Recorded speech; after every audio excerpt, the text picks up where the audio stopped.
Hi നമസ്കാരം ഏവർക്കും PSC ക്ലൈംബറിൻ്റെ പുതിയൊരു ക്ലാസ്സിലേക്ക് സ്വാഗതം. ഇന്നത്തെ ക്ലാസ്സിൽ നമ്മൾ ഡിസ്കസ് ചെയ്യാൻ പോകുന്ന ടോപ്പിക്ക് വർത്തമാന പത്രങ്ങളെ പറ്റിയിട്ടുള്ളതാണ്. ഇപ്പോൾ ലേറ്റസ്റ്റ് ആയിട്ട് നടക്കുന്ന പരീക്ഷകളിൽ സ്ഥിരം ചോദ്യം ചോദിക്കുന്ന ഒരു ടോപ്പിക്ക് കൂടിയാണ്. ഏറ്റവും ലേറ്റസ്റ്റ് ആയിട്ട് നടന്ന ആലപ്പുഴ പാലക്കാട് LDC എക്സാമിന് ചോദിച്ചൊരു ക്വസ്റ്റ്യൻ ആണ് ഞാനിവിടെ ആഡ് ചെയ്തിട്ടുള്ളത്. വന്ദേ മാതരം ഏത് വിഭാഗത്തിൽ ഉൾപ്പെടുന്നു? ഇതിൻ്റെ കറക്റ്റ് ആൻസർ വരുന്നത് ഓപ്ഷൻ എ ആണ്, ഉറുദു പത്രമാണ്.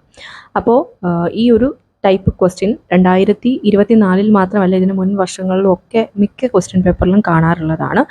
ഈ ഒരു ക്ലാസ് കംപ്ലീറ്റ് കാണുകയാണെങ്കിൽ അതിൽ നിന്ന് വരുന്ന ക്വസ്റ്റ്യൻസ് തീർച്ചയായിട്ടും നിങ്ങൾക്ക് ആൻസർ ചെയ്യാൻ പറ്റുന്നതാണ്. ഓക്കെ, അപ്പോൾ നമ്മുടെ കഴിഞ്ഞ ക്ലാസ് പദ്ധതികളെ പറ്റിയിട്ടുള്ള PYQ ആയിരുന്നില്ല, 2024 PSC പദ്ധതികളിൽ നിന്ന് ചോദിച്ച കംപ്ലീറ്റ് ക്വസ്റ്റ്യൻസും അതിൻ്റെ റിലേറ്റഡ് ഫാക്റ്റുമാണ്. അപ്പോൾ അത് കുറച്ചധികം ആളുകൾ കണ്ടിട്ടുണ്ട്. അതേപോലെ അതിൻ്റെ കമൻറ്റ് സെക്ഷനിലും ഒക്കെ പറയുന്നുണ്ട് അതിൻ്റെ പാർട്ട് 2, അതായത് 2023 22 ഒക്കെ നടന്ന പദ്ധതികളും ഇതിൻ്റെ റിലേറ്റഡ് ഫാക്റ്റും വേണമെന്നുള്ളത്. അപ്പോൾ തീർച്ചയായിട്ടും നമുക്ക് അങ്ങനെ ഒരു ക്ലാസ് ചെയ്യാം കേട്ടോ. അപ്പോൾ നിങ്ങൾക്ക് ഏത് ടൈപ്പ് ക്ലാസ്സുകളാണ് വേണ്ടത്, ഇങ്ങനെയുള്ള കാര്യങ്ങളൊക്കെ നിങ്ങൾ കമൻറ്റിലൂടെ അറിയിക്കുക കേട്ടോ. പിന്നെ ഓൾറെഡി നമ്മൾ കോൺസ്റ്റിറ്റ്യൂഷൻ്റെയും അതേപോലെ ഇക്കണോമിക്സിൻ്റെയും ഒക്കെ SCERT പാഠഭാഗങ്ങൾ ക്ലാസ് കംപ്ലീറ്റ് ചെയ്ത് പ്ലേലിസ്റ്റ് ആക്കി ഇട്ടിട്ടുണ്ട്. നമ്മുടെ ചാനൽ ചെക്ക് ചെയ്താൽ അറിയാം. ഇപ്പോൾ ഈ കഴിഞ്ഞ LDC എക്സാം, അതായത് ആലപ്പുഴ പാലക്കാട് ജില്ലയിൽ നടന്ന ആ ഒരു LDC എക്സാമിൽ കോൺസ്റ്റിറ്റ്യൂഷനിൽ നിന്ന് 3 ക്വസ്റ്റ്യൻസ് ചോദിച്ചത് ഒരു ചാപ്റ്ററിൽ നിന്നായിരുന്നു. അതായത് 10ാം ക്ലാസ്സിൽ വരുന്ന രാഷ്ട്രവും രാഷ്ട്രതന്ത്രശാസ്ത്രവും എന്നുള്ള ഒരു ചാപ്റ്ററിൽ നിന്നാണ്. അത് പൊതുവേ ആരും കോൺസ്റ്റിറ്റ്യൂഷൻ്റെ ഭാഗത്ത് അത്ര ഇമ്പോർട്ടൻ്റ് ആയിട്ട് പഠിക്കാത്തൊരു ചാപ്റ്ററാണ്. പക്ഷെ നമ്മുടെ ആ ഒരു സീരീസിൽ നമ്മൾ ഡേ 5 ആ ചാപ്റ്ററിൻ്റെ ക്ലാസ് ചെയ്തിട്ടുണ്ടായിരുന്നു. അപ്പോൾ അതിൽ നിന്നുള്ള ക്വസ്റ്റ്യൻസ് ആ ഒരു ക്ലാസ് കണ്ടവർക്ക് തീർച്ചയായിട്ടും അറ്റൻഡ് ചെയ്യാൻ പറ്റിയിട്ടുണ്ടാവും. ഓക്കെ, അപ്പോൾ അതുകൊണ്ട് തന്നെ ഞാൻ വീണ്ടും പറയുന്നത് SCERT അത്രയ്ക്ക് ഇമ്പോർട്ടൻ്റ് ആണ്. നിങ്ങൾ SCERTയിൽ നിന്നൊരു ബേസ് ഉണ്ടാക്കിയെടുക്കുക. അതിനുശേഷം ബാക്കിയുള്ള ടോപ്പിക് വൈസ് ക്ലാസ്സുകളൊക്കെ കണ്ട് അത് കുറച്ചും കൂടെ പോയിന്റ്സ് ഒക്കെ കളക്ട് ചെയ്ത് സബ്ജക്റ്റ് ഡീറ്റെയിൽ ആയിട്ട് പഠിക്കാൻ ശ്രമിക്കുക. ഓക്കെ, അപ്പോൾ ഇനി വരും ദിവസങ്ങളിൽ നമുക്ക് ഇതേപോലെ, അതായത് കംപ്ലീറ്റ് ടോപ്പിക്കുകളും അല്ലെങ്കിൽ സിലബസ് ഒക്കെ കവർ ചെയ്യുന്ന രീതിയിലുള്ള ക്ലാസ്സുകൾ എടുക്കാം. അപ്പോൾ നമുക്ക് ഇന്നത്തെ ക്ലാസ്സിലേക്ക് കടക്കാം കേട്ടോ. അപ്പോൾ നമുക്കിനി ഈ ഒരു ടോപ്പിക്കിൽ വരുന്ന എല്ലാ കാര്യങ്ങളും പഠിക്കാം. ആദ്യത്തെ പോയിന്റ് ആണ്, ലോകത്ത് ഏറ്റവും കൂടുതൽ ദിനപത്രങ്ങൾ പുറത്തിറങ്ങുന്ന രാജ്യം ഏത് എന്ന് ചോദിച്ചാൽ ഏതാണ്? അത് നമ്മുടെ ഇന്ത്യയാണ്. അപ്പോൾ ഇന്ത്യയിലാണ് ഏറ്റവും കൂടുതൽ ദിനപത്രങ്ങൾ പുറത്തിറങ്ങുന്നത്. ഇനി അടുത്ത ക്വസ്റ്റ്യൻ, ഇന്ത്യൻ ഭരണഘടനയിൽ പത്ര സ്വാതന്ത്ര്യത്തെക്കുറിച്ച് പരാമർശിക്കുന്ന ആർട്ടിക്കിൾ ഏതാണ്? Article 19(1)(a). ആർട്ടിക്കിൾ 19(1)(a)യിലാണ് പത്ര സ്വാതന്ത്ര്യത്തെക്കുറിച്ച് പരാമർശിക്കുന്നത്. അടുത്തത്, ഇന്ത്യൻ പത്രത്തിന്റെ പിതാവ് ആരാണ്? James Augustus hiki. ഇന്ത്യൻ പത്രത്തിന്റെ പിതാവ് എന്നറിയപ്പെടുന്നത് ആരാണ്? ജെയിംസ് അഗസ്റ്റസ് ഹിക്കിയാണ്. അടുത്തത്, ഇന്ത്യൻ ദേശീയ പത്രപ്രവർത്തനത്തിന്റെ സ്ഥാപകൻ. ഇന്ത്യൻ ദേശീയ പത്രപ്രവർത്തനത്തിന്റെ സ്ഥാപകൻ എന്നറിയപ്പെടുന്നത് രാജാറാം മോഹൻ റോയ് ആണ്. ഇനി ഇന്ത്യൻ പത്രപ്രവർത്തനത്തിന്റെ പിതാവ് എന്ന് ചോദിച്ചാൽ അത് ചലപതി റാവു ആണ്. അപ്പൊ നമ്മളിപ്പോൾ പറഞ്ഞ കാര്യങ്ങൾ ഒന്നുകൂടെ പറയാം. ഇന്ത്യൻ പത്രത്തിന്റെ പിതാവ് എന്ന് ചോദിച്ചാൽ ആരാണ്? ജെയിംസ് അഗസ്റ്റസ് ഹിക്കിയാണ്. എന്നാൽ ഇന്ത്യൻ ദേശീയ പത്രപ്രവർത്തനത്തിന്റെ സ്ഥാപകൻ ആര് എന്ന് ചോദിച്ചാൽ അത് രാജാറാം മോഹൻ റോയ് ആണ്. അടുത്തത്, ഇന്ത്യൻ പത്രപ്രവർത്തനത്തിന്റെ പിതാവ് ആരാണെന്ന് ചോദിച്ചാൽ ചലപതി റാവു ആണ്. ദെൻ ഇന്ത്യൻ പത്രപ്രവർത്തനത്തിന്റെ വന്ധ്യവയോധികൻ എന്ന് അറിയപ്പെടുന്നത് തുഷാർ കാന്തി ഘോഷാണ്. തുഷാർ കാന്തി ഘോഷാണ് ഇന്ത്യൻ പത്രപ്രവർത്തനത്തിന്റെ വന്ധ്യവയോധികൻ എന്ന് അറിയപ്പെടുന്നത്. ഇനി ഇന്ത്യൻ പ്രസിന്റെ വിമോചകൻ എന്നറിയപ്പെടുന്നത് ചാൾസ് മെറ്റ്കാഫ് പ്രഭുവാണ്. ആരാണ്? Charles Metcalfe പ്രഭുവാണ്. ഓക്കെ, അപ്പൊ അത്രയും കാര്യങ്ങൾ മാറിപ്പോവാതെ പഠിക്കുക. ഇതിൽ ഏറ്റവും ഇമ്പോർട്ടൻ്റ് ആയിട്ട് ഓർത്ത് വെക്കേണ്ടത് ഒന്ന്, ഈ പറഞ്ഞ പോലെ ഇന്ത്യൻ പത്രത്തിന്റെ പിതാവ് ആരാണ്? ജെയിംസ് അഗസ്റ്റസ് ഹിക്കിയാണ്. അടുത്തത്, ഇന്ത്യൻ ദേശീയ പത്രപ്രവർത്തനത്തിന്റെ സ്ഥാപകൻ അതാരാണ്? രാജാറാം മോഹൻ റോയ് ആണ്. പിന്നെയോ ഇന്ത്യൻ പത്രപ്രവർത്തനത്തിന്റെ പിതാവ് ആരാണ്? ചലപതി റാവു ആണ്. അപ്പൊ അതൊക്കെ ഒന്ന് ഓർത്ത് വെക്കുക. ഇനി അടുത്ത നോക്കിക്കൊള്ളുക, ഇന്ത്യയിലെ ആദ്യ ദിനപത്രം. ഇത് ഒരു പ്രീവിയസ് ഇയർ ക്വസ്റ്റ്യൻ കൂടിയാണ്. ഇന്ത്യയിലെ ആദ്യ ദിനപത്രം ഏതാണ്? ബംഗാൾ ഗസറ്റ് ആണ്. ഇന്ത്യയിലെ ആദ്യ ദിനപത്രം ബംഗാൾ ഗസറ്റ് ആണ്. ഇത് 1780 ജനുവരി 29 പ്രസിദ്ധീകരണം തുടങ്ങിയത്. ഇത് ആരംഭിച്ചത് ആരാണ്? ജെയിംസ് അഗസ്റ്റസ് ഹിക്കിയാണ്. ഇത് പരീക്ഷയിൽ ഇതേപോലെ ചേരുംപടി ചേർക്കുക, അതേപോലെ ശരിയായ ജോഡി തിരഞ്ഞെടുക്കുക എന്നൊക്കെ പറഞ്ഞ് തന്നിട്ട് Bengal gazette James Augustus hiki എന്നുള്ള രീതിയിലൊക്കെ തന്നിട്ടുണ്ട് കേട്ടോ. അപ്പോൾ വളരെ ഇമ്പോർട്ടൻ്റ് ആണ്. ഇന്ത്യയിലെ ആദ്യ ദിനപത്രം ഏതാണ്? ബംഗാൾ ഗസറ്റ് ആണ്. ഇത് ആരംഭിച്ച വ്യക്തി ആരാണ്? ജെയിംസ് അഗസ്റ്റസ് ഹിക്കിയാണ്. എവിടെയാണ്? കൊൽക്കത്തയിൽ വെച്ചിട്ടാണ്. എന്നാണ്? 1780 ജനുവരി 29. ഇനി അടുത്തത്, ബംഗാൾ ഗസറ്റ് തുടക്കത്തിൽ അറിയപ്പെട്ടിരുന്ന പേര് നോക്കിക്കൊള്ളുക. കൽക്കട്ട ജനറൽ അഡ്വർടൈസർ എന്നാണ് ബംഗാൾ ഗസറ്റ് തുടക്കത്തിൽ അറിയപ്പെട്ടിരുന്നത്. ഇനി അടുത്തത് ഒരു പ്രീവിയസ് ഇയർ ക്വസ്റ്റ്യൻ ആണ്. ബംഗാൾ ഗസറ്റ് പ്രസിദ്ധീകരിച്ച ഭാഷ ഏത് എന്ന് ചോദിച്ചാൽ ഏതാണ്? ഇംഗ്ലീഷിലാണ്. അപ്പൊ ബംഗാൾ ഗസറ്റിനെ പറ്റി നമ്മൾ പറഞ്ഞ പോയിന്റുകളൊന്ന് ഓർത്ത് വെച്ചേക്കുക. എന്താണ്? ഇന്ത്യയിലെ ആദ്യ ദിനപത്രമാണ്. ഇത് ആരംഭിച്ചത് ജെയിംസ് അഗസ്റ്റസ് ഹിക്കിയാണ്. കൊൽക്കത്തയിൽ വെച്ചിട്ടാണ് ആരംഭിച്ചത്. എന്നാണ് ഡേറ്റ്? 1780 ജനുവരി 29. പിന്നെ ഏത് ഭാഷയിലാണ്? ഇംഗ്ലീഷിലാണ്. ഇത് തുടക്കത്തിൽ അറിയപ്പെട്ടിരുന്ന പേര് കൽക്കട്ട ജനറൽ അഡ്വർടൈസർ എന്നാണ്. അടുത്തത്, പ്രസിദ്ധീകരണം തുടർന്നുകൊണ്ടിരിക്കുന്നവയിൽ ഏറ്റവും പഴയ ഇന്ത്യൻ ദിനപത്രം. ഇതും പ്രീവിയസ് ഇയർ ക്വസ്റ്റ്യൻ ആണ്. പ്രസിദ്ധീകരണം തുടർന്നുകൊണ്ടിരിക്കുന്ന ഏറ്റവും പഴയ ഇന്ത്യൻ ദിനപത്രമാണ് ബോംബെ സമാചാർ. ഏതാണ്? ബോംബെ സമാചാർ ആണ്. ഇനി ബോംബെ സമാചാർ സ്ഥാപിച്ചത് ആര് എന്ന് ചോദിച്ചാൽ ഫർദുൻജി മാസ്ബാൻ ആണ്. ആരാണ്? ഫർദുൻജി മാസ്ബാൻ ആണ് ബോംബെ സമാചാർ സ്ഥാപിച്ചത്. ഇനി അടുത്തത്, ബോംബെ സമാചാർ ഏത് ഭാഷയിലാണ് പ്രസിദ്ധീകരിച്ചത്? ഇത് പ്രീവിയസ് ഇയർ ക്വസ്റ്റ്യൻ ആണ്. ഗുജറാത്തി ഭാഷയിലാണ്. ഓക്കെ, അപ്പോൾ ഈ ഒരു ബോംബെ സമാചാറുമായിട്ട് ചോദിച്ചിട്ടുള്ള പ്രീവിയസ് ഇയർ ക്വസ്റ്റ്യൻസ് ഏതൊക്കെയാണ്? ഒന്ന്, പ്രസിദ്ധീകരണം തുടർന്നുകൊണ്ടിരിക്കുന്നവയിൽ ഏറ്റവും പഴക്കം ചെന്ന ഇന്ത്യൻ ദിനപത്രം ഏത് എന്നുള്ളത് ചോദിച്ചിട്ടുണ്ട്. അതേപോലെ തന്നെ ബോംബെ സമാചാർ ഏത് ഭാഷയിലാണ്? ബോംബെ സമാചാർ ഗുജറാത്തി ഭാഷയിലാണ് എന്നോർക്കുക. ഇനി അടുത്ത് നോക്കാം, ഏറ്റവും കൂടുതൽ ഭാഷകളിൽ ദിനപത്രങ്ങൾ ഇന്ത്യയിൽ പുറത്തിറങ്ങുന്നത് എവിടെ? ഏറ്റവും കൂടുതൽ ഭാഷകളിൽ ദിനപത്രങ്ങൾ ഇന്ത്യയിൽ പുറത്തിറങ്ങുന്നത് എവിടെയാണ്? ന്യൂഡൽഹിയിലാണ്. എവിടെയാണ്? ന്യൂഡൽഹിയിലാണ്. ഇനി ഏറ്റവും കൂടുതൽ ദിനപത്രങ്ങൾ പുറത്തിറക്കുന്ന ഇന്ത്യൻ സംസ്ഥാനം ഏത് എന്ന് ചോദിച്ചാൽ ഉത്തർപ്രദേശാണ്. ഏറ്റവും കൂടുതൽ ദിനപത്രങ്ങൾ പുറത്തിറക്കുന്ന ഇന്ത്യൻ സംസ്ഥാനം ഉത്തർപ്രദേശാണ്. പിന്നെ നമ്മൾ ആദ്യം ഒരു പോയിന്റ് പറഞ്ഞു, എന്താണ്? ലോകത്ത് തന്നെ ഏറ്റവും കൂടുതൽ ദിനപത്രങ്ങൾ പുറത്തിറക്കുന്ന രാജ്യം ചോദിച്ചിട്ടുണ്ടെങ്കിൽ അത് ഏതാണ്? ഇന്ത്യയാണ്. ഓക്കെ, അത് നമ്മൾ പറഞ്ഞ പോയിന്റ് ആണ് കേട്ടോ. ഏറ്റവും കൂടുതൽ ദിനപത്രങ്ങൾ പുറത്തിറക്കുന്ന ഇന്ത്യൻ സംസ്ഥാനം ഏത് എന്ന് ചോദിച്ചാൽ ഉത്തർപ്രദേശാണ്. ഇനി ആദ്യ ഇന്ത്യൻ ഭാഷാ ദിനപത്രം ഏത് എന്ന് ചോദിച്ചാൽ സമാചാർ ദർപ്പൺ ആണ്. പ്രീവിയസ് ഇയർ ക്വസ്റ്റ്യൻ ആണ്. ക്വസ്റ്റ്യൻ എങ്ങനെയായിരുന്നു? സമാചാർ ദർപ്പൺ ഏത് ഭാഷയിലാണ്? ഏത് ഭാഷയിലാണ്? ബംഗാളി ഭാഷയിലാണ്. അല്ലെങ്കിൽ ഇനി ഇങ്ങനെ ക്വസ്റ്റ്യൻ ചോദിക്കാം, അതായത് ആദ്യത്തെ ഇന്ത്യൻ ഭാഷാ ദിനപത്രമായിട്ടുള്ള സമാചാർ ദർപ്പൺ ഏത് ഭാഷയിലാണ് അച്ചടിക്കപ്പെട്ടിട്ടുള്ളത്? ഏത് ഭാഷയിലാണ്? ബംഗാളി ഭാഷയിലാണ്. സോ ആദ്യ ഇന്ത്യൻ ഭാഷാ ദിനപത്രം ഏതാണ്? സമാചാർ ദർപ്പണാണ്. അടുത്തത്, ഇന്ത്യയിൽ പുറത്തിറങ്ങിയ ആദ്യ ഹിന്ദി പത്രം ഏത്? ഇന്ത്യയിൽ പുറത്തിറങ്ങിയ ആദ്യ ഹിന്ദി പത്രം ഉദന്ത് മാർത്താണ്ഡാണ്. ഇന്ത്യയിൽ പുറത്തിറങ്ങിയ ആദ്യ ഹിന്ദി പത്രം ഏതാണ്? ഉദന്ത് മാർത്താണ്ഡാണ്. ഓക്കെ, അപ്പൊ നമ്മളിപ്പോൾ പറഞ്ഞ കാര്യങ്ങൾ ജസ്റ്റ് ഒന്നുകൂടെ ഒന്ന് നോക്കാം. അതായത് ബോംബെ സമാചാറെ പറ്റി നമ്മൾ പറഞ്ഞത് എന്തായിരുന്നു? പ്രസിദ്ധീകരണം തുടർന്നുകൊണ്ടിരിക്കുന്നതിൽ ഏറ്റവും പഴയ ഇന്ത്യൻ ദിനപത്രമാണ്. ഇത് സ്ഥാപിച്ചത് ഫർദുൻജി മാസ്ബാൻ ആണ്. അതേപോലെ ഗുജറാത്തി ഭാഷയിലാണ്. പിന്നെയോ ഏറ്റവും കൂടുതൽ ഭാഷകളിൽ ദിനപത്രങ്ങൾ പുറത്തിറക്കുന്നത് ഇന്ത്യയിൽ എവിടെയാണ്? ന്യൂഡൽഹിയിലാണ്. ഇന്ത്യയിൽ പുറത്തിറങ്ങിയ ആദ്യ ഹിന്ദി പത്രം അതേതാണ്? ഉദന്ത് മാർത്താണ്ഡാണ്. ഓക്കെ, ഇനി അടുത്ത നോക്കിക്കൊള്ളുക. ഇന്ത്യയിലെ ആദ്യത്തെ സായാഹ്ന പത്രം എന്ന് പറഞ്ഞാൽ എന്താണ്? വൈകുന്നേരങ്ങളിലൊക്കെയുള്ള ന്യൂസ് പേപ്പർ അല്ലേ, അതാണ്. അതേതാണ്? ദി മദ്രാസ് മെയിലാണ്. ദി മദ്രാസ് മെയിലാണ് ആദ്യത്തെ സായാഹ്ന പത്രം. അടുത്ത പോയിന്റ് ആണ്, ഇന്ത്യയിലെ ആദ്യത്തെ ഈ ന്യൂസ് പേപ്പർ ഏതാണ്? ഫിനാൻഷ്യൽ എക്സ്പ്രസ് ആണ്. ഓർത്ത് വെച്ചോണേ, ഈ ന്യൂസ് പേപ്പർ എന്ന് പറഞ്ഞാൽ എന്താണ്? ഓൺലൈനായിട്ട് ലഭ്യമാകുന്നത് അല്ലേ. ഇന്ത്യയിലെ ആദ്യത്തെ ഈ ന്യൂസ് പേപ്പർ ഏതാണ്? ഫിനാൻഷ്യൽ എക്സ്പ്രസ് ആണ്. ഇനി ഇന്ത്യയിൽ ഏറ്റവും പ്രചാരമുള്ള ദിനപത്രം ഏതാണെന്ന് ചോദിച്ചാൽ അത് ദൈനിക് ഭാസ്കർ ആണ്. ഹിന്ദിയിലാണ് അതുള്ളതും എന്നുള്ള കാര്യം ഒന്ന് ഓർത്തേക്കുക. അടുത്തതാണ്, ഇന്ത്യയിൽ ഏറ്റവും കൂടുതൽ പത്രമാസികകൾ പുറത്തിറങ്ങുന്ന ഭാഷ. ഇത് പ്രീവിയസ് ഇയർ ക്വസ്റ്റ്യൻ ആണ് കേട്ടോ. ഇന്ത്യയിൽ ഏറ്റവും കൂടുതൽ പത്രമാസികകൾ പുറത്തിറങ്ങുന്ന ഭാഷ ഹിന്ദിയാണ്. ഇനി രണ്ടാമത് ഏതാണെന്നും PSC ഒരു തവണ ചോദിച്ചിട്ടുണ്ട്. രണ്ടാം സ്ഥാനമുള്ളത് ഇംഗ്ലീഷിലാണ്. ഓക്കെ, അപ്പോൾ ഏറ്റവും കൂടുതലുള്ളത് ഹിന്ദിയിലാണ്, രണ്ടാം സ്ഥാനം വരുന്നത് ഇംഗ്ലീഷിനാണ്.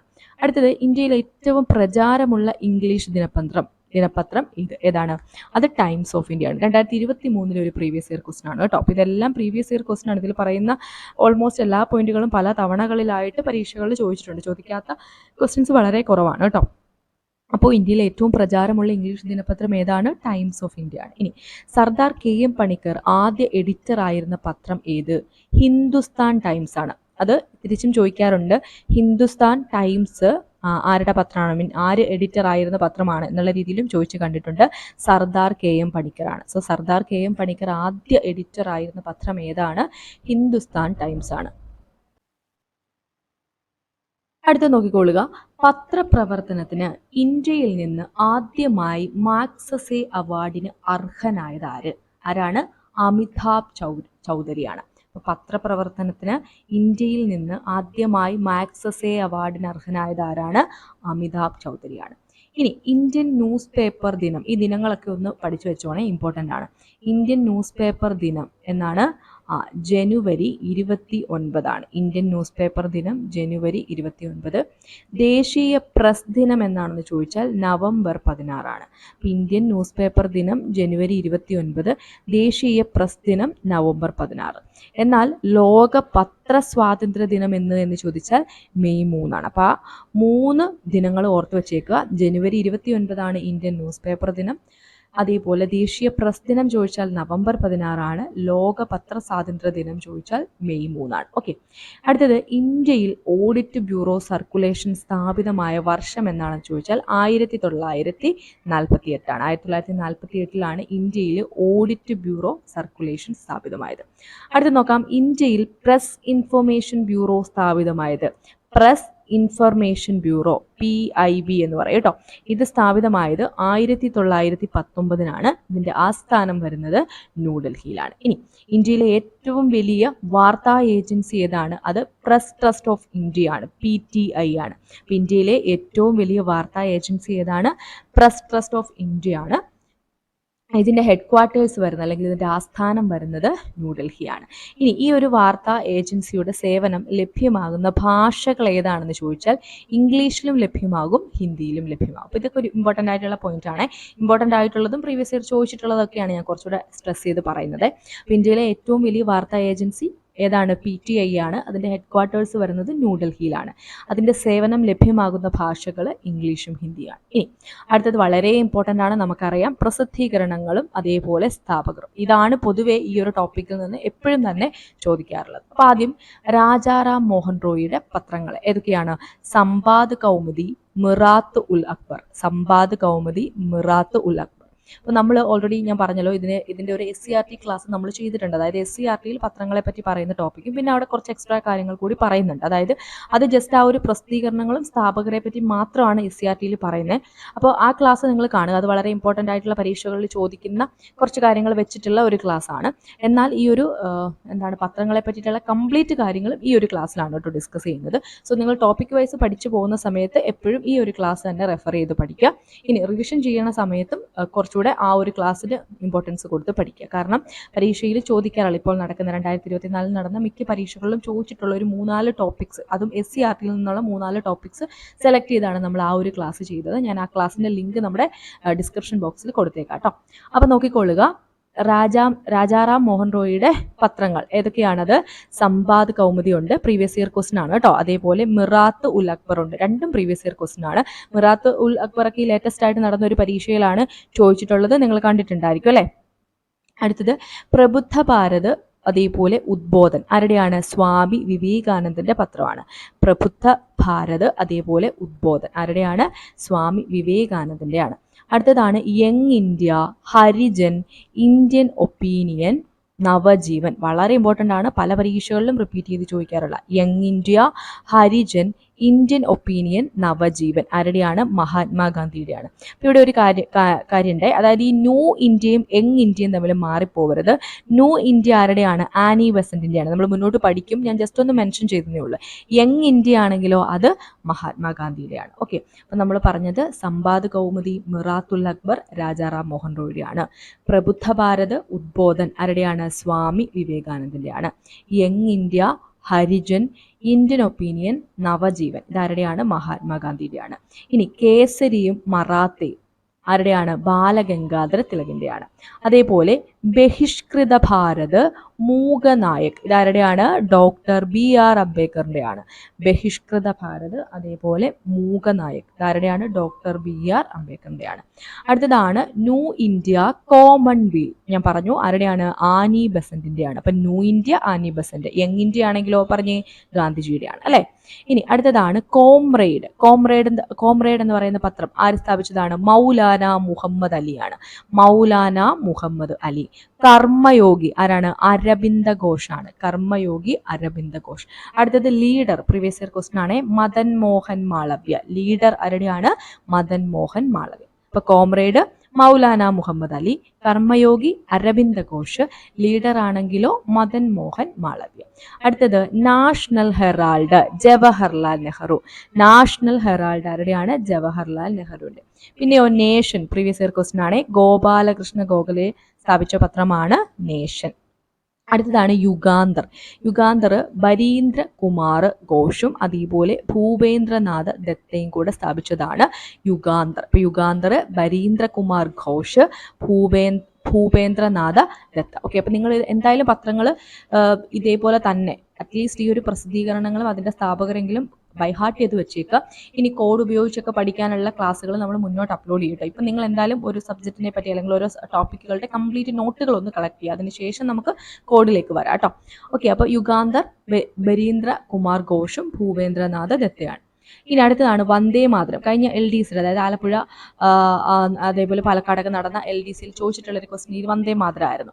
അപ്പോൾ വന്ദേ മാതരം ഉറുദു ഭാഷയിലുണ്ട്, അതേപോലെ ഇംഗ്ലീഷിലും ഉണ്ട്.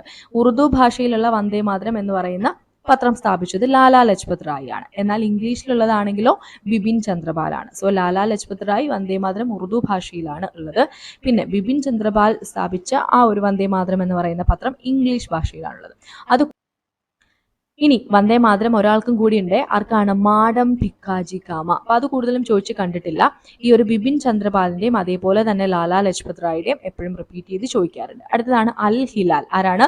മൗലാന അബ്ദുൽ കലാം ആസാദ്. അൽ ഹിലാൽ മൗലാന അബ്ദുൽ കലാം ആസാദ്. ഇവിടെ നമ്മൾ മുമ്പൊരെണ്ണം പഠിച്ചു, ഏതാണ്? കോമ്രേഡ്. അതാരാണ്? മൗലാന മുഹമ്മദ് അലിയാണ്. അപ്പൊ തമ്മിൽ മാറിപ്പോകരുത്. അടുത്തതാണ് ബംഗ് ദർശൻ. ആരാണ്? ബങ്കിങ് ചന്ദ്ര ചാറ്റർജിയാണ്. ഇനി Voice of India, previous year question ആണ്, എക്കണോമിക്സിലും ചോദിച്ചിട്ടുണ്ട്. ദാദാഭായ് നവറോജിയാണ്. അപ്പോൾ വോയിസ് ഓഫ് ഇന്ത്യ ആരുടെയാണ്? ദാദാഭായ് നവറോജിയാണ്. അടുത്തതാണ് ഷോം പ്രകാശ്. ആരുടെയാണ്? ഈശ്വരചന്ദ്ര വിദ്യാസാഗറിന്റെയാണ്. ഷോം പ്രകാശ് ഈശ്വരചന്ദ്ര വിദ്യാസാഗറിന്റെയാണ്. വോയിസ് ഓഫ് ഇന്ത്യ ദാദാഭായ് നവറോജിയാണ്. അപ്പൊ ഇത് എന്താ പറയാ, നന്നായി റിവൈസ് ചെയ്ത് പഠിച്ചിരിക്കുക കേട്ടോ. അപ്പൊ ഇനി കുറച്ച് കാര്യങ്ങൾ കൂടി നമുക്ക് നോക്കാം.